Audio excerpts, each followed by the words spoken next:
Assalamualaikum warahmatullahi wabarakatuh. Perkenalkan, nama saya Salvira Aulia Putri. Berdirinya saya di sini, saya akan mempresentasikan studi kelayakan pengembangan bisnis Cimilens. Yang pertama ada pendahuluan.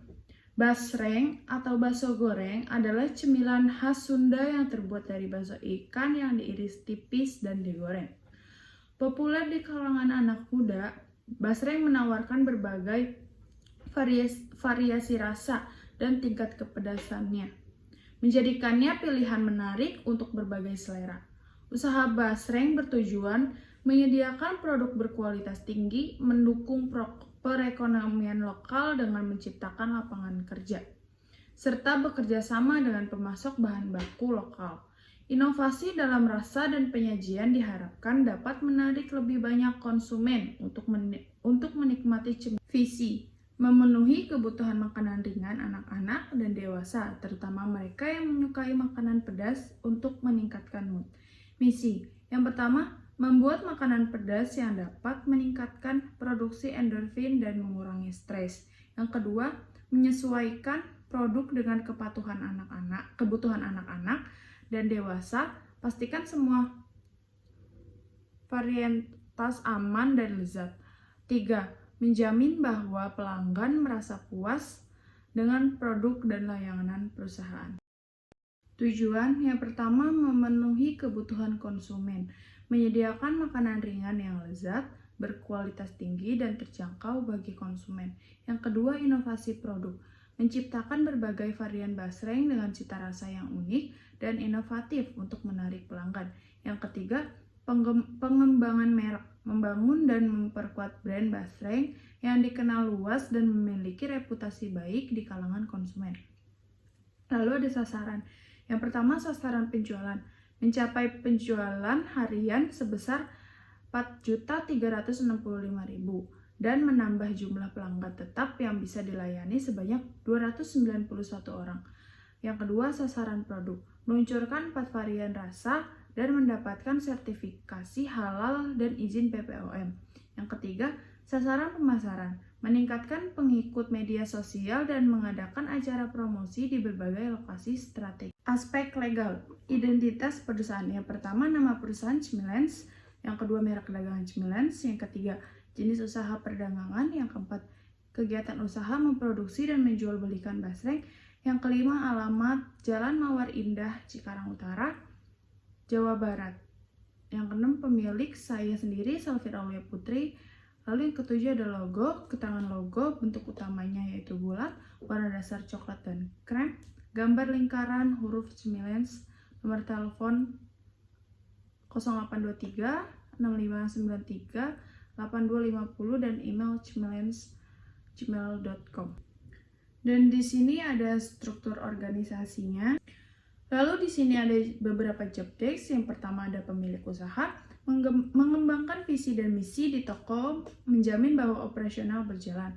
Yang kedua ada manajer operasional, bertanggung jawab untuk mengatur dan mengawasi aktivitas produksi dan distribusi. Yang ketiga ada keuangan, membantu pengambilan keputusan keuangan dan perencanaan. Yang keempat ada kasir, mengelola transaksi pelanggan, menerima pembayaran.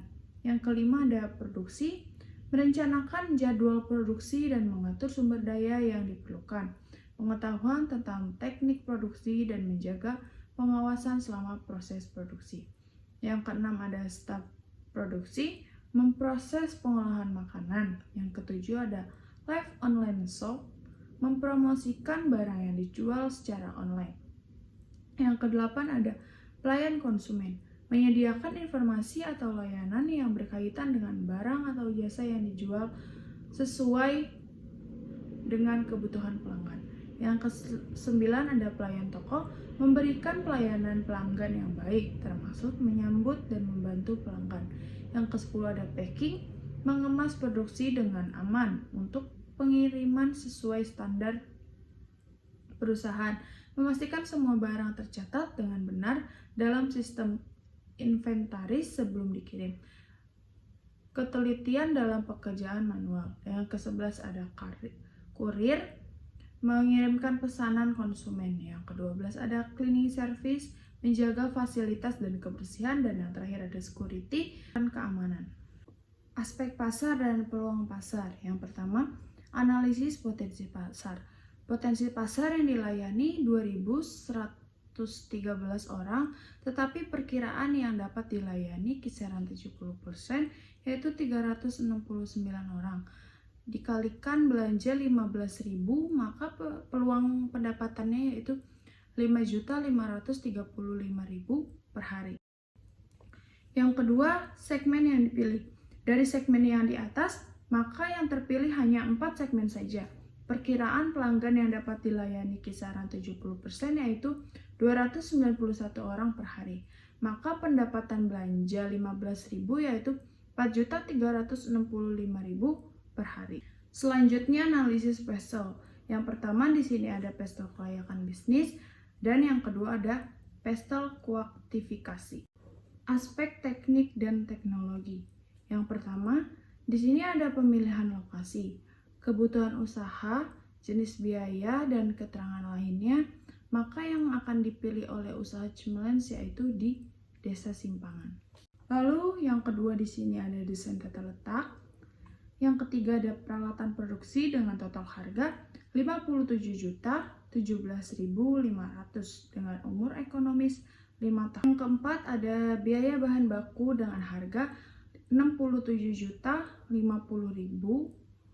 Manajemen proyeknya pelanggan atau customer, pelanggan Cimilens yang akan hadir untuk membeli produk dan mendapatkan pelayanan.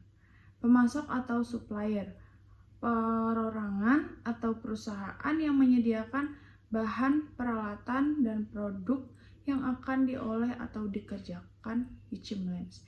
Yang kelima di sini ada peralatan produksi. Yang keenam ada SDM yang dibutuhkan. Yang pertama, pimpinan membutuhkan 1 orang, manajer operasional membutuhkan 1 orang, manajer keuangan 1 orang, manajer produksi 1 orang, manajer pelayan konsumen 1 orang, staf produksi 1 orang, kasir 2 orang, pelayan konsumen 1 orang, pelayan toko 2 orang, staf live online sales 1 orang, packing 3 orang, kurir 2 orang, cleaning service 2 orang, dan security 1 orang. Dan yang terakhir ada mesin atau perlengkapan teknologi dengan harga 26.860.000. Sistem teknologi yang akan digunakan. Konsep desain ruangan dari usaha Basleng Cimilens terdiri dari area indoor dan mempunyai ide konsep, desain, dan sistem yang dapat diterapkan untuk menciptakan suasana yang menarik dan nyaman bagi pelanggan, dimulai dari pencahayaan hangat dengan lampu gantung atau lampu meja untuk menciptakan suasana cozy, pertimbangan penggunaan lampu LED yang dapat diatur intensitasnya.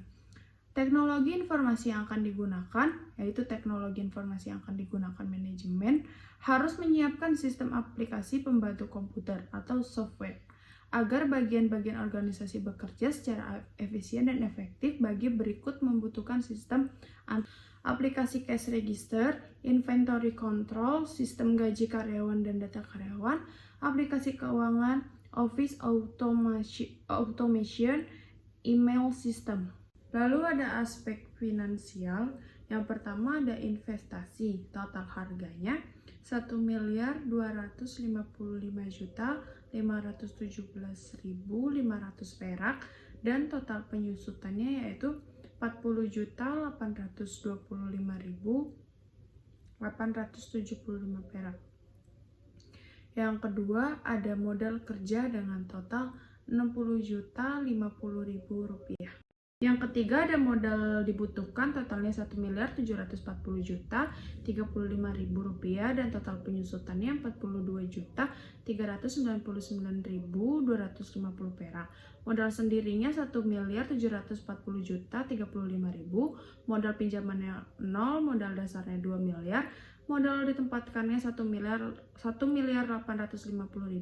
modal disetornya 1.740.035.000. Yang keempat ada cash flow cost of capital.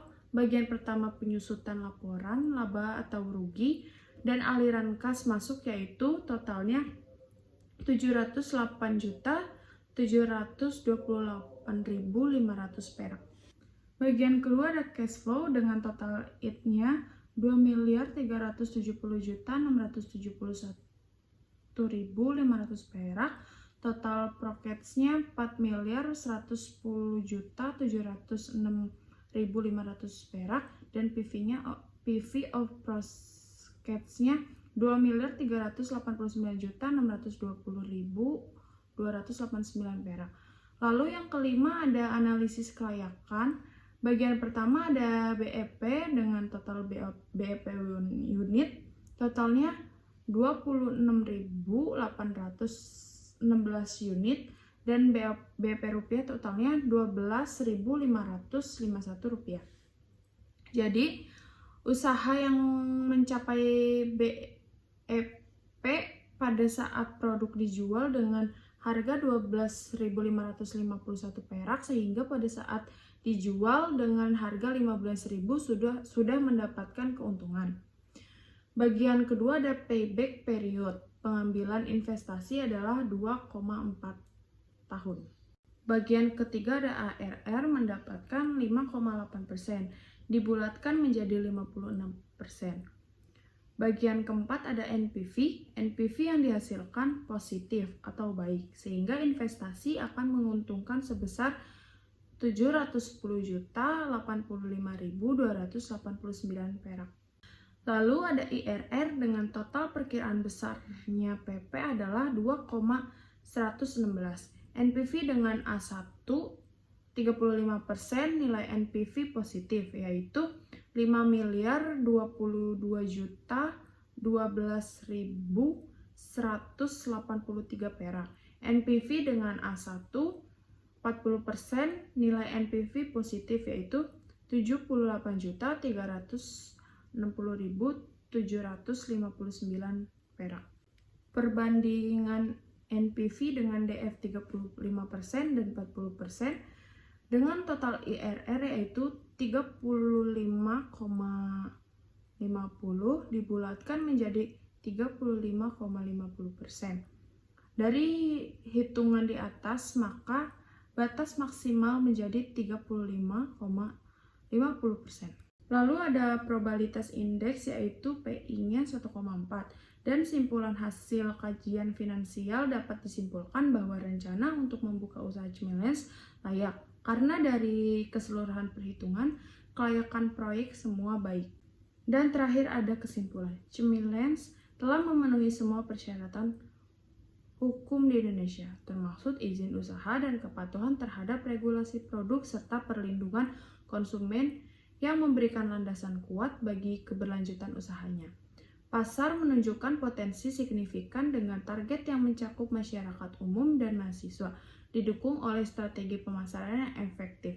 Analisis Pestol mengidentifikasi faktor eksternal penting yang mempengaruhi kelayakan bisnis.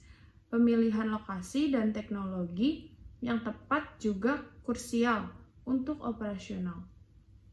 Secara finansial, proyeksi positif mendukung keberhasilan jangka panjang Cimilens.